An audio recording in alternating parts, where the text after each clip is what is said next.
Good morning, students. Yesterday, I discussed the meaning of consumer. Then I discussed why the consumers are needed to be protected. And then I discussed what way the consumers are being tortured by the big businessman. There I told you the consumers have basically been tortured by taking higher rate, giving low quality of product, giving wrong advertisement, like so many things I discussed in other days class. And I told you basically consumers are the god of the marketing. Okay? And they are being tortured by the big businessman in different manners and different ways. So to safeguard them, to protect them, the government of India has passed a law. That law is called Consumer Protection Act. The act has been passed by the government of India to safeguard, to save the consumers from the big businessmen, those who are having huge amount of money or property. Okay? So to save them, this law has been established. And this law has some features. And these features will only tell you how and what way this particular act, this particular law is saving the consumers in our society. So today's class, I am going to discuss the features of Consumer Protection Act. What all features, what all characteristics are there in Consumer Protection Act? The act, what is being passed by the government to protect the consumers from the rich businessman or business class of the society. What happened? So what are the features? First feature, social welfare law. This particular law, this particular act, this Consumer Protection Act is a social welfare law. So this law has been established to help the consumers of our society, to protect them from different kinds of problems, different kinds of difficulties. That is why this law has been passed. So this law has a feature. This law has a characteristics. It is called social welfare law. This law is for the welfare of the consumer community of the society. Okay, for their welfare. So they should get their proper right. They should not be tortured by the big businessman. To safeguard them, this law has been passed. That is why it is called a social welfare law. Second point, beta, effective safeguards. This law has so many things are there. So if you have been, misguided, if you have been given a low quality of product by taking the price of a higher good quality of product, how you are going to be safeguarded, where you have to go. So this law has given you to safeguard the consumers in different ways. If they give you low quality of product by taking the higher price, you can go and complain in the consumer court. You are going to get back your money. Or if there is any defect or deficiency in the product, that has to be rectified by the businessman. They cannot say, no, we are not going to help you. Okay? They cannot threaten the consumer. So that is why this law is effective safeguards.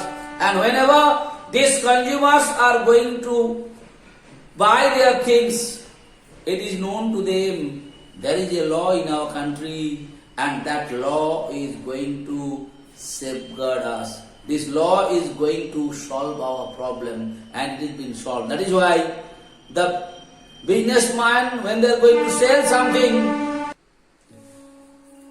when the businessmen are going to sell something, they are always keeping in their mind, there is a law, that is Consumer Protection Act is there. So if you do something wrong to the consumers, if you give some wrong information to the consumers, if you supply some wrong things to the consumers by taking the good price, it is known to them that they are going to be the sufferer. The law is not going to leave them. So this law safeguard the interest of the consumers. Next, special consumer courts, very important. Like the normal court, like lower court, then you can come to the high court, and then you come to the Supreme Court. On those courts, if you go to file a case, you have to pay a lot of money to your lawyer and other things, a lot of money you have to pay. And there is no fixed time for this lower court or high court or Supreme Court to give you the judgment. It is a complicated scenario. But if you go to the consumer court, it is a special kind of court made by this particular law. And in this court, the consumers are not supposed to pay a single naya paisa. In this court, they got their right without paying any money. Second thing, this consumer court has to give the decision within a limited time period. There is a fixed time period is there. Within that time period, this court is basically giving the judgment of the verdict. Okay, beta? So that is why it is called a special consumer courts, and these courts are only dealing with the problems and the difficulties faced by the consumers of the society. Like other courts, they are dealing with every kind of thing. If you have land problem, if you have property problem, if you have other problems, whatever problem is there, the other courts are dealing with everything. But in these consumer courts are only dealing with the difficulties and the problems faced by the consumers. And it is very simple, inexpensive, and time period has been fixed to get the judgment from this particular court. There is no complication.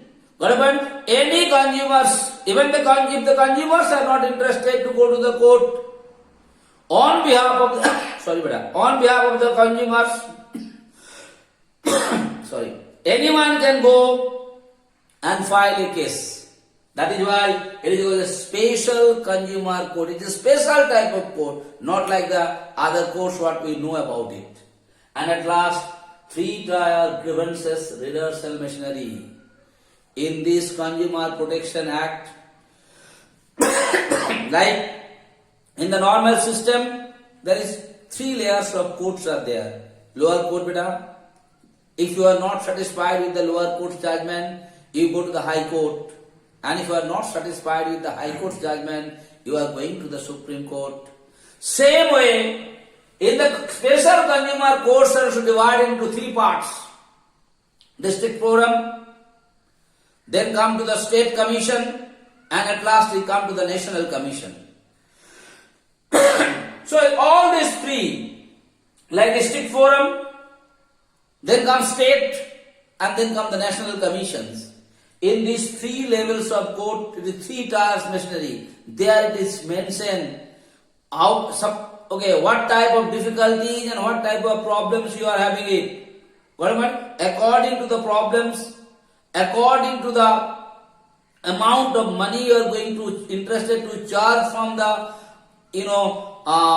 businessman, according to that which court you are supposed to go to that particular court. Plus, if you are not satisfied with the judgment of the district forum, you can go to the state commission. And even if you are not satisfied with the state commission, you can go to the national commission also. But here also the time limit is there. Within a fixed period of time, you are going to get the judgment from this type of courts. Now the question arises, what all things you are supposed to learn from this three-tier machinery? You have to learn about the district forum. First thing you have to learn that it is situated in every district. Now how many members are there in the court to give the judgment or to listen to your difficulties and problems? What should be the maximum amount of money that you are going to file a case to get it back? What about these are the points you are supposed to remember. Second, if you go to the state commission or state forum, here also you have to remember that where it is situated. The state forum is basically situated in every state. How many members are there to give the judgment? What should be the maximum amount of money of the case you can file in the state commission? And within how many days, if you are not satisfied with the judgment of the state commission, you are supposed to go to the national commission. Now here also in national commission, you have to remember it is situated in where it is situated, number one. Number two, how many members are there? Number three, what should be the maximum amount of money you can file a case in this? Okay, and within how many days or how many months you are going to get the judgment. Only these points you are supposed to remember from these three tiers machinery. So in today's class, beta, I told you the features of Consumer Protection Act, and there I told you this Consumer Protection Act has been passed by the government of India to safeguard the interest of the consumers of the society. So this law has been passed for what purpose? For the purpose of safeguard the consumers of this society. From whom? From the rich businessman. So what are the features? Number one, social welfare law. Why this social welfare law? Because this law has been established for the welfare of the consumers of the society. Number two, effective safeguards. Because of this law, the consumers are being safeguarded. If they have been tortured, if they have been misled by the businessman, who is going to save them? This particular law is going to save them. Special consumer courts. I said, in this law there is a court who is going to give the judgment about your problems. It is very simple, inexpensive, but why not? And they give you the judgment within a fixed period of time. And at last I told you the three tiers, grievances, redressals, machinery. There I told you what the three tiers, district forum, state commission and the national commission. And here all those three you have to remember the number of members, their qualifications, okay, what should be the maximum amount of money you can file a case in this. Okay, and if you are not satisfied with anyone, within how many days you are supposed to go to the next one? These are the things you are supposed to learn better. So in today's class, I only discussed the features of Consumer Protection Act. Thank you so much.